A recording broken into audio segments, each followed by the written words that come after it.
Particular এই রেজাল্টটা আমাদের সব মেয়ের কাছেই স্বপ্ন, তাই না?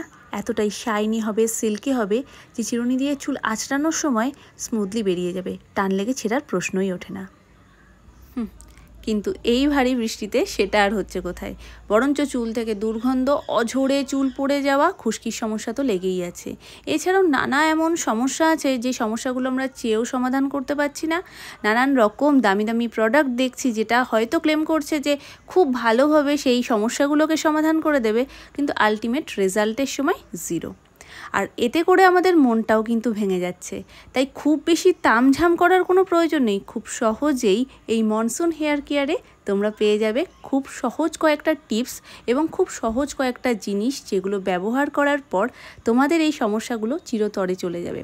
আর যেহেতু খুব স্বাভাবিক প্রমোশন ভিডিও করি না, তাই যেটুকু বলবো নিজস্ব এক্সপিরিয়েন্স থেকে, যেটা নিজের লাভ হয়েছে সেটাই তোমাদের সাথে শেয়ার করব, যাতে সহজে তোমরাও সে লাভটা পাও, আবার কম খরচায়ও।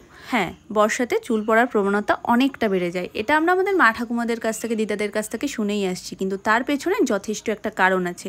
আমরা যখন দৌড়োদৌড়ি করে কোনো কাজ করি, যথারীতি আমরা ঘামি, যেমন আমাদের বডি ঘামে তেমন আমাদের স্ক্যাল্পও কিন্তু ঘামে। আর সেই ঘামটা চুলের গোড়াতে বসতে বসতে জমতে জমতে সেখান থেকে তৈরি হয় দুর্গন্ধ, এবং সেখান থেকে গোড়া আলগা হয়ে চুল পড়ার সমস্যা আরও বেড়ে যায়। আর একটা যেটা সমস্যা আমার হয় সেটা হলো এই যে স্ক্যাল্পের দেখো 1 ইঞ্চি মতন জায়গায় একটু বেশি তেল তেল, এটা মোটামুটি 2 থেকে 3 দিন হয়ে যাওয়ার পরেই, মানে শ্যাম্পু করার 2 থেকে 3 দিন পর থেকেই কিন্তু এই অয়েলটা রিলিজ হতে থাকে। আর এই অয়েলটাকে 2 থেকে 3 দিনের মধ্যেই, মানে ধরো আজকে আমি শ্যাম্পু করলাম, কাল পরশু তারপর দিন, এরকম 3 দিনের পরে আমি আরও একবার শ্যাম্পু করে নিই, যেহেতু আমার অয়েলি স্ক্যাল্প। যাদের এই সমস্যাটা হচ্ছে তারা বুঝে নাও, তাদেরও কিন্তু অয়েলি স্ক্যাল্প। তো সেই স্ক্যাল্পটাকে ক্লিন রাখাটা ভীষণ গুরুত্বপূর্ণ। যাদের ড্রাই স্ক্যাল্প তারা হয়তো 4 দিন থেকে 5 দিন পরেও শ্যাম্পু করে নিতে পারো, তাতে খুব একটা অসুবিধা হবে না।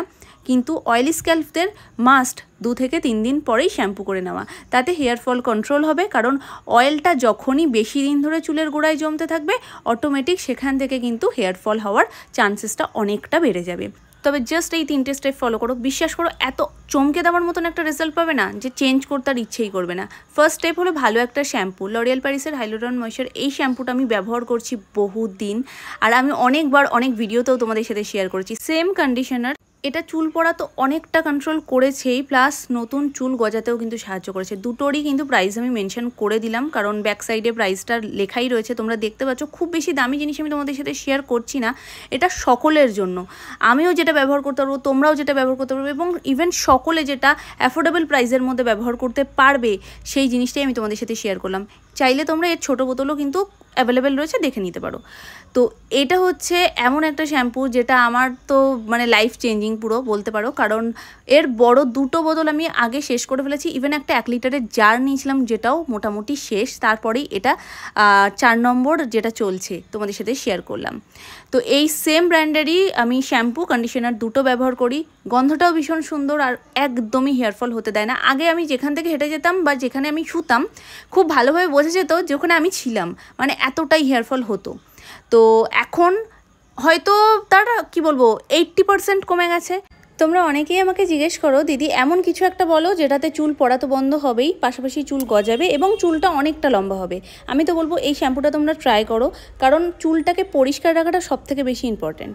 তো চুল যখন হেলদি থাকবে, পরিষ্কার থাকবে, তখন অটোমেটিক কিন্তু চুল বাড়বে। আর চুলের একটু প্রয়োজন যত্ন, একটু মানে একদমই একটু। আজকে আমি তোমাদের সাথে কোনো হোম রেমেডি শেয়ার করছি না, তার কারণ আমি জাস্ট 3টে প্রোডাক্টেই তোমাদের চুলটাকে কতটা সুন্দর করতে পারো সেটাই তোমাদেরকে বলছি। আর যদি তোমরা হোম রেমেডি দেখতে চাও, তাহলে অবশ্যই এর আগেও আমি বহু হোম রেমেডি আমার হেয়ার কেয়ার ভিডিওতে শেয়ার করেছি, তোমরা সেটা অবশ্যই একবার ফলো করে নিও। বাড়িতেও কিন্তু এই সেম রেজাল্ট, মানে যেটা তোমরা কন্টেনার থেকে বের করে একটা চটজলদি প্যাক লাগিয়ে নিলে যে রেজাল্টটা পাবে, পার্লার ফিনিশ যেটা পাবে, সেটা কিন্তু তোমরা হোম রেমেডিতেও পাবে। যদি তোমাদের হাতে সময় আছে তো অবশ্যই তোমরা সেই হোম রেমেডিগুলো ট্রাই করতে পারো। আর যদি হাতে সময় ভীষণ কম, তো তোমরা এগুলোতে যেতে পারো। আমি আজকে তোমাদের সাথে যেটা শেয়ার করছি না, এটা আমার কাছে ম্যাজিক্যাল একটা প্রোডাক্ট, মানে সত্যি ম্যাজিকের মতন কাজ করে। যতটা ক্রিমি, ততটাই ইজি অ্যাপ্লাই করতে, ততটাই ইউজ করার পর সুন্দর রেজাল্ট পাই। আর এক্সট্রা পাওয়া তো এর স্মেলটা এত এত এত এত সুন্দর, যতটাই বলি না কেন ততটাই কম হবে। তুমি হেঁটে যাবে, তোমার চুলের গন্ধে অন্য লোকে বলবে সত্যি কি মেখেছো, এতটা সুন্দর গন্ধ। তো এত প্রশংসা যেটার করছি, সেটা হচ্ছে লরিয়েলের অ্যাবসোলিউট রিপেয়ার হেয়ার মাস্ক। তবে এটা না কোনো স্পায়ের মতন কাজ করে না, যে ধরো তুমি স্ক্যাল্পে লাগাচ্ছ না, 1 ইঞ্চি ছেড়ে তারপরে হেয়ার লেন্থে অ্যাপ্লাই করছো, সেরকম না। এটা তুমি স্ক্যাল্পেও ইউজ করতে পারো, হেয়ার লেন্থে তো অবশ্যই ইউজ করতে পারো। আর ইউজ করার পর এটাকে খুব সুন্দরভাবে ম্যাসাজ করে দিতে হবে। আর এত সুন্দরভাবে এটা পুরো চুলটাতে মিশে যায়, আলাদা করে হেয়ার প্যাক লাগিয়েছো সেটা মনে হবে না। ভালো এবং সুস্থ থাকার জন্য খাবার প্রয়োজন, গাছেরও যেমন খাদ্যের প্রয়োজন আমাদেরও ঠিক তেমনই সঠিক পুষ্টি যদি আমরা আমাদের চুলকে দিতে পারি না, তাহলে সেটা এত ভালো রেজাল্ট তোমাদেরকে দেবে যেটা তোমরা আশা করতে পারবে না। 5 থেকে 7 মিনিট খুব ভালোভাবে ম্যাসাজ করে চুলটাকে আমি পুরো ওপরে নিয়ে একসাথে বেঁধে দেবো। এটাকে 40 থেকে 45 মিনিট তোমরা আরামসে রাখতে পারো। এবার সময়টা নির্ভর করছে তোমাদের হাতে কত সময় রয়েছে তার উপরে। যেমন আমি 45 মিনিট রাখার মতন সময় আমার হাতে নেই, তার জন্যই আমি মোটামুটি 10 মিনিট কিংবা 15 মিনিট এটা রাখবো। তারপর কিন্তু নর্মাল জল দিয়ে চুলটা ধুয়ে আসবো। এই হেয়ার প্যাকটা তোমাদের চুলটাকে strong, smooth, shiny and silky করতে সাহায্য করবে। পাশাপাশি তোমাদের যদি আগা ফাটার সমস্যা থাকে সেই সমস্যাও কিন্তু সমাধান করে দেবে। ড্রায়ার আমি ইউজ করছি না, চাইলে তোমরা করতে পারো। এইভাবেই ছেড়ে দেবো আমি চুলটা শুকানোর জন্য। বলেছিলে দিদি সব থেকে বড় সমস্যা আর মাথা ব্যথার কারণ হয়ে দাঁড়িয়েছে ব্ল্যাকহেডস। আর সেটা সত্যি আমাদের প্রত্যেকটা মেয়ের কাছে ইকুয়ালি ভীষণ রকম প্রবলেম ক্রিয়েট করে।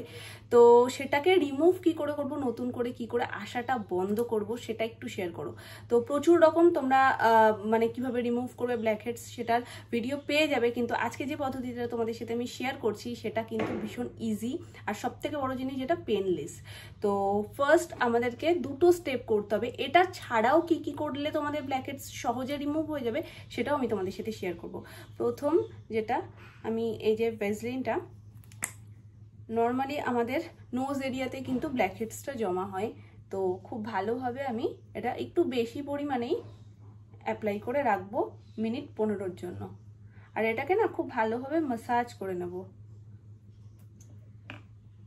এর সেকেন্ড স্টেপটা 15 মিনিট পরে হবে।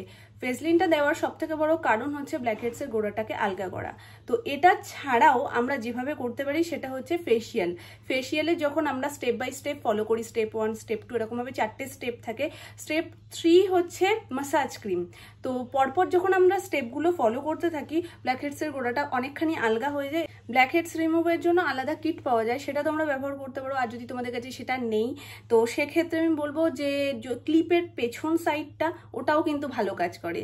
তা না হলে সেফটি পিনের যে পেছনের গোলটা, সেই অংশটাও কিন্তু ভীষণ ভালো কাজ করে। তোমরা এগুলো ইনস্ট্যান্ট ঘরোয়া পদ্ধতি যেহেতু আমি তোমাদেরকে বলছি, তো এগুলোও তোমরা ব্যবহার করতে পারো। ভ্যাসলিন ইউজের ঠিক 15 মিনিট পর এইভাবে আলতো হাতে তোমাদেরকে ব্ল্যাকহেডসটা রিমুভ করতে হবে, যেটাতে একেবারেই পেন হয় না আর খুব বেশি জোড়াজুড়ি কিছু করতে যাবে না। একদম হালকা হালকাভাবে তোমরা কিন্তু এরকমভাবে টেনে নেবে। এটা কিন্তু ভ্যাসলিনের সাথেই উঠে আসবে, তোমরা দেখতেই পাচ্ছ।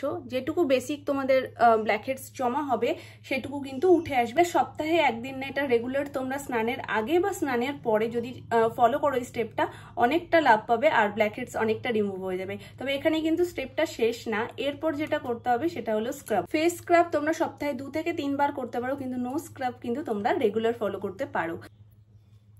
স্টেপগুলো জাস্ট তোমাদের সাথে শেয়ার করে দিই। স্টেপ 1,